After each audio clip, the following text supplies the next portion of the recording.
There are lots of different ways to make knives, from the really simple to the elaborate. But ultimately, the goal here at Carter Cutlery is to make a knife with superior metallurgy. We always start with the finest steel that money can buy, and we're going to forge it and work it in such a way that the end result is a blade with super fine grain structure. That is going to result in a knife that's really easy to sharpen, yet it'll take a really keen edge and hold that edge for a really long time. Today's style of knife making is going to be the traditional Japanese rural style called kuro-uchi. That literally means black hammered. We're going to split a piece of mild steel almost down to the back, and in that void we're going to insert a core of carbon steel. We're going to then forge weld it together, making it one piece of steel. That billet will then be hammered into shape, and the rest of the procedures will be done to finish that knife. Once that knife is completed, we'll use that knife to cut a few things, and you'll see just the great results we get with even such a simple, rural, expedient style of knife making. Okay, well, enjoy the process. Okay, let's get started. We're going to start by putting the carbon steel bar into the fire so that we can forge a little core.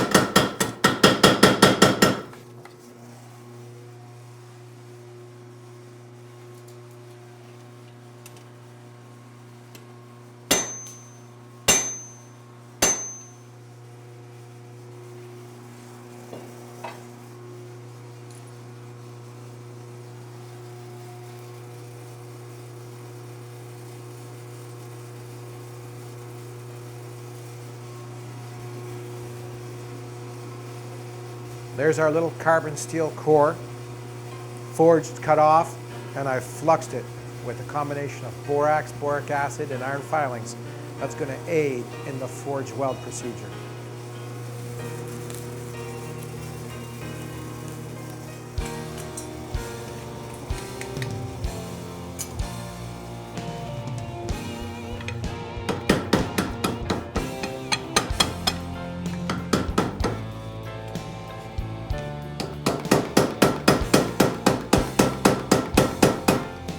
So there's the void into which we're going to put our steel core.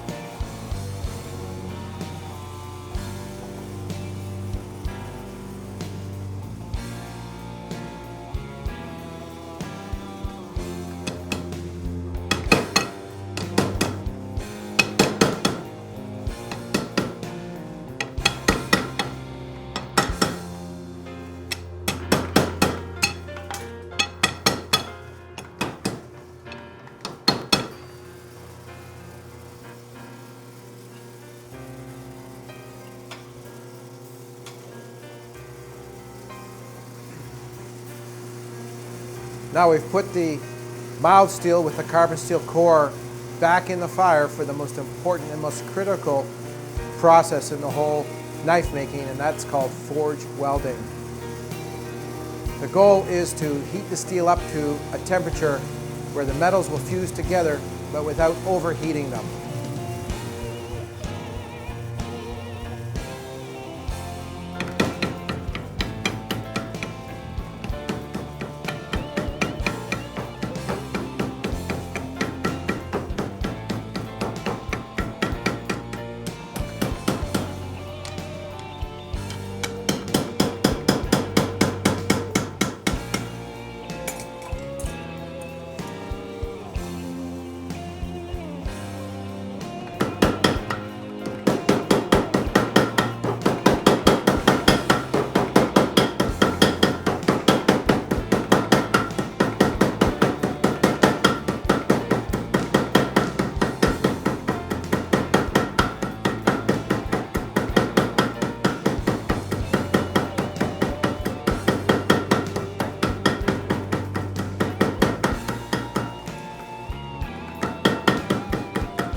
Okay. We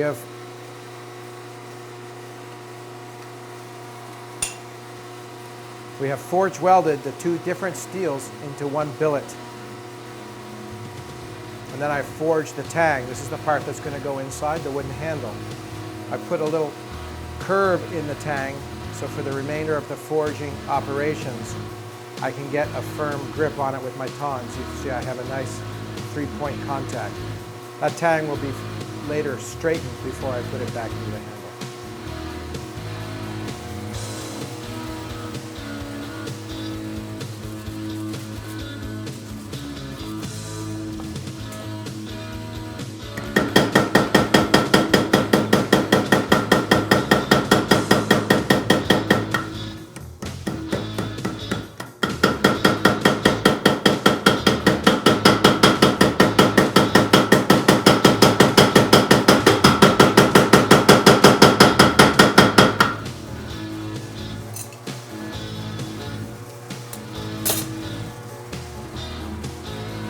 Next, we're going to forge the heel part of the blade out.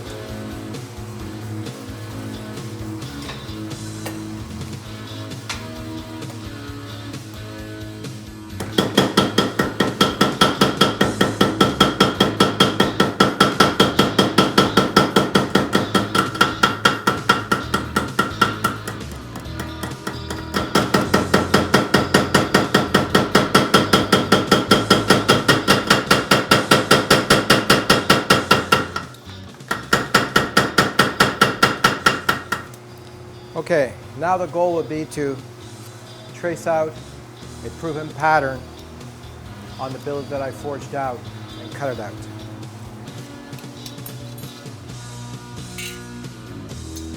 Now we'll heat it up a little bit so that we can cut it out with the metal shears.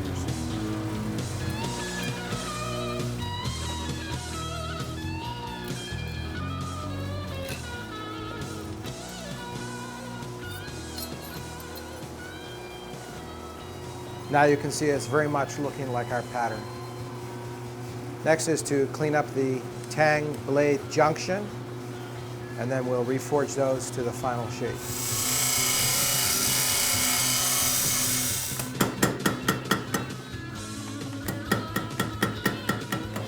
Traditionally, in this style of construction for knives, the tang has been the weak point.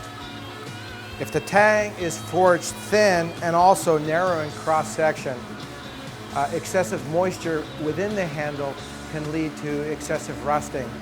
And some of the lesser quality Japanese kuro-uchi knives have been known to rust themselves right through the tang where the blade would break off from the handle. To avoid this, I always forge the tangs of my kuro-uchi knives extra thick. Not only does it put a little bit more heft inside the handle for finer balance, but it makes almost an impossible barrier for rust to eat its way through. This blade will be sharpened and used to the point where over 30, 40 years the blade will be sharpened away to nothing through constant use before that tang will rust through. Another thing that we do at this stage is we carefully examine the thickness. Now's the time to go back and make any minor corrections while we're still doing the hot forging procedure. So in the spirit of my teacher in Japan, who always told me to get it thinner, at this stage I'll make the blade a nice dull cherry red color and forge it once again just to get a super thin blade.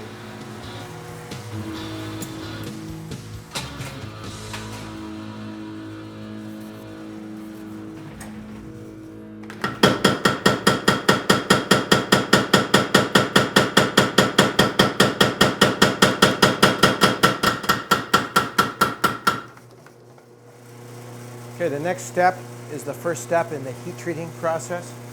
This is annealing.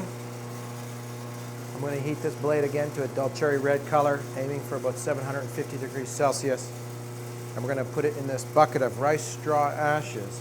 And we're going to let it cool until the temperature drops at least below 250 degrees Celsius. This will relieve any stresses that are in the steel from the forging process. So that doesn't look like much now, but if we flick out the lights You'll see it's the perfect annealing temperature.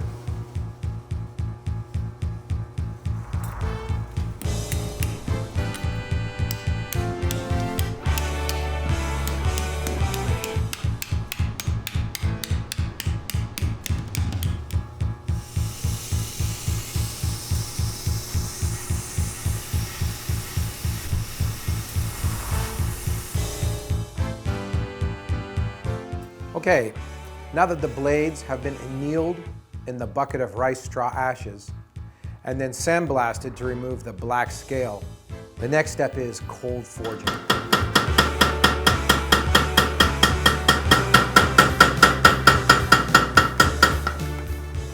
The cold forging leaves the surface of the blades really nice and smooth and of even thickness, and internally it has even further refined the size and structure of the grain.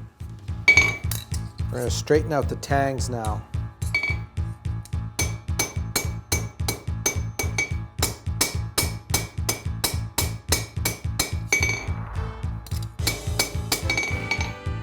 The next step is to stamp the maker's mark. My Carter stamp, my Mitsubishi or my 3-star mark, and the Honke, the House of Origin mark.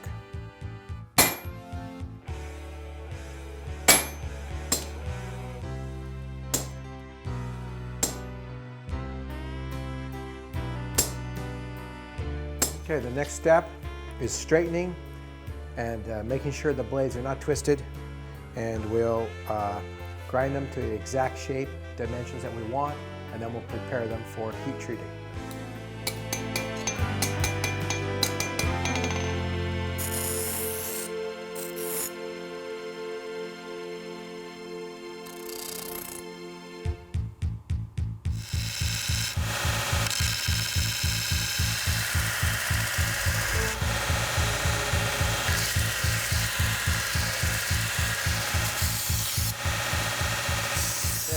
Next, we take the straightened blade and coat it in clay.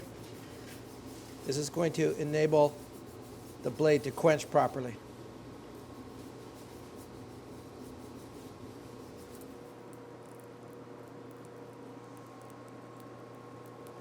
Dry it off and see if it flaked off anywhere. It didn't, so that one is ready to go. So you see we have 2 bars of steel heating here. And that is going to heat our water so that we can quench those 2 blades in water that's at the right temperature.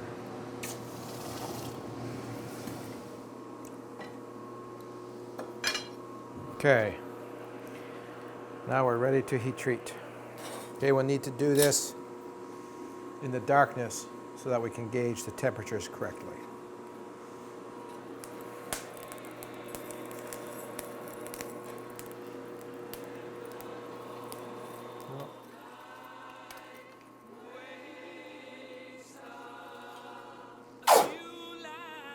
Now that we annealed it in the rice straw ashes and just quenched it in the water, the third and last process of heat treating is tempering.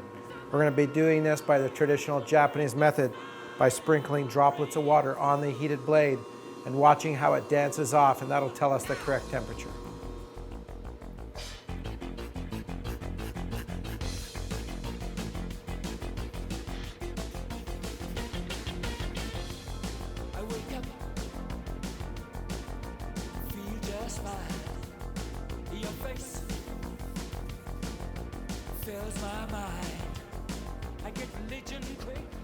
Okay, our blades now, metallurgically, are complete. They've been forged, annealed in the rice straw ashes, quenched in the water, and now tempered by fire.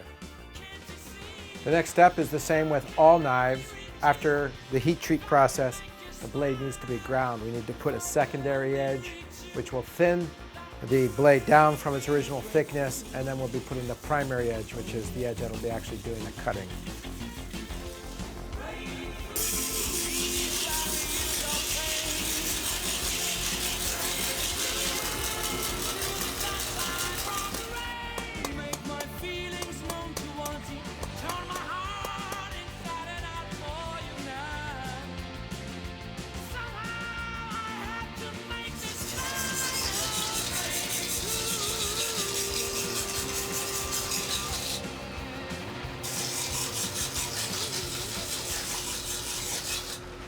Okay, now that we've ground a secondary edge on and we've come all the way down to the primary edge, we'll do the next grinding step by hand on my water stones.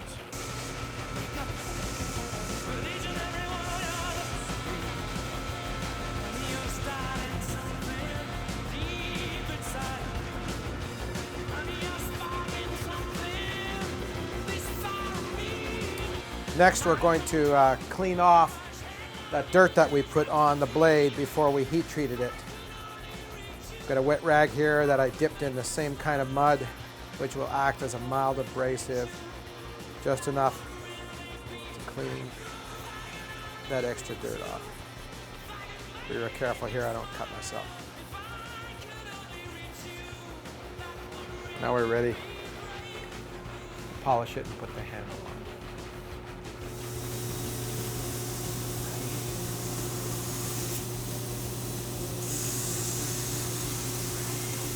Next, we'll buff the secondary edge on the flap sander.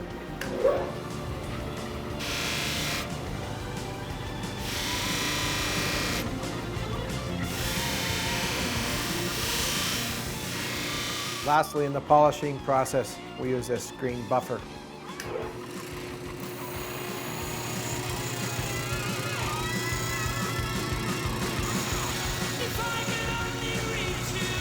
Now we're ready to attach the handle.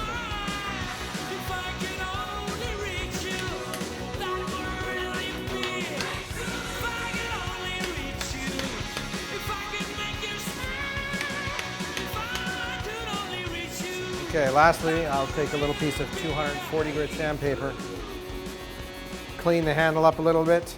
It's a wooden handle. It's an inexpensive handle, actually made of poplar wood. But it sure looks nice when it's cleaned up a little bit.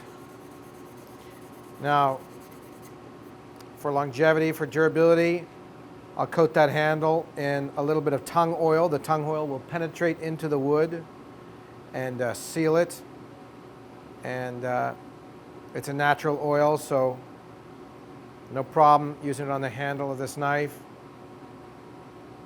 So after we've wiped off the excess tung oil from the wooden handle, we'll give the blade a quick squirt of Japanese blade oil, and we'll clean it all off. And except for the final hand sharpening, all that remains with this knife is to put it to good use. So there you have it, from start to finish on a good day, under an hour. Very simple, very rustic, and extremely effective.